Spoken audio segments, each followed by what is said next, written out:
All this parameter. It is defined by save and it is mandatory. You should mention first failure code 401, then it will try to go to max refresh. Try count, it is 5. First it will be 0, then it will be initial 1, right, then it will jump to URL and it will try to grab the token, OK. And, once the token is grabbed, right. It is trying to process the data, OK. And it will give the record. Now see, if you follow the log here, all the thing will be here.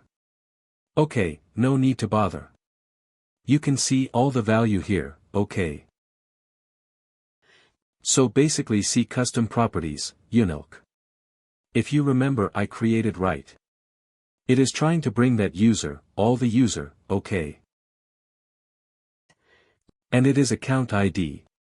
It is storing basically your sysID, storing under your account ID. OK, and store all the record. Now, if I go to my security system again, OK, go to security system demo. ServiceNow demo. OK, if you open that, go to your endpoint. Open the endpoint. Go to your account tab and now OK. So you see, all the account are imported, right? See all the account from your target system through a record. It came. That is why account status is active.